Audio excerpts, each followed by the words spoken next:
தமிழகம் எங்கும் கிளைகள் கொண்ட அண்ணமால் institute of hotel management and hospital management படிப்பில் சேர்வதற்கான அட்மிஷன் நடைபெறுகிறது. பாஜகவுடன் எந்த காலத்திலும் கூட்டணியே கிடையாது என்று கூறிய எடப்பாடி பழனிசாமி இப்போது பாஜகவுக்கு நன்றி கடன் பட்டிருப்பதாக மாற்றி பேசுவதாக அமமுக பொதுச் செயலாளர் டிடிவி தினகரன் சாடியுள்ளார். தஞ்சையில் செய்தியாளர்களிடம் பேசிய டிடிவி தினகரன், அதிமுக ஆட்சியில் இருந்தபோது திமுக கொண்டு வந்த நம்பிக்கையில்லா தீர்மானத்தில் 122 எம்எல்ஏக்கள் அப்போதைய எடப்பாடி பழனிசாமி அரசுக்கு ஆதரவாக வாக்களித்தது யாரால் என்பது அவருக்கு தெரியும் என்று கூறினார்.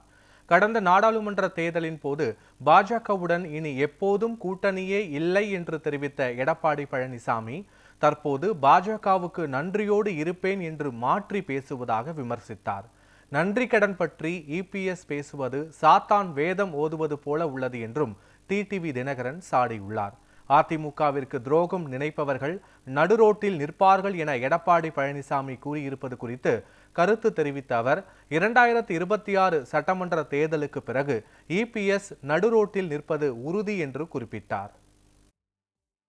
எந்த காரணத்துக்காக 2017 லட்சம் தொண்டர்கள் என்னோடு அணிவகுத்தார்களோ அவர்கள் அனைவரும் என்னோடு இருக்கிறார்கள். நிர்வாகிகளாக இருந்தவர்கள் சுயநலத்திற்காக சுயலாபத்திற்காக வெளியேறியிருக்கலாம். அண்ணனை போன்ற நிர்வாகிகள் சட்டமன்ற உறுப்பினர் பதவியை தூக்கி எறிந்துவிட்டு இவர் நினைத்திருந்தால் அன்றைக்கு அமைச்சர் பதவியை காத்திருந்தது. உங்களுக்கு தெரியும், மாவட்ட செயலாளர் பதவி காத்திருந்தது.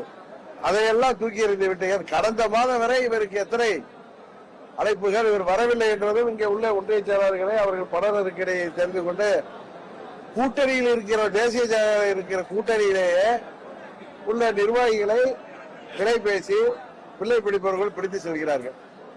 இதுதான் இன்றைக்கு அதிமுகவின் நிலைமை. அந்த இயக்கம் மீண்டும் வலுப்பெற வேண்டும் என்றால் பழனிசாமி என்கிற அந்த துரோக சிந்தனை உள்ள மனிதரையும் அவரை சார்ந்த ஒரு சிலரையும் அவர்கள் வெளியேற்றினால்தான், அவர்கள் வெளியேற்றுவது என்பது முதல்வர் கிடையாது என்று சொன்னால்தான் அம்மா மக்கள் முன்னேற்ற கழகம் அந்த அணியிலே வர முடியும் என்பதுதான் எங்களது நிலைப்பாடு.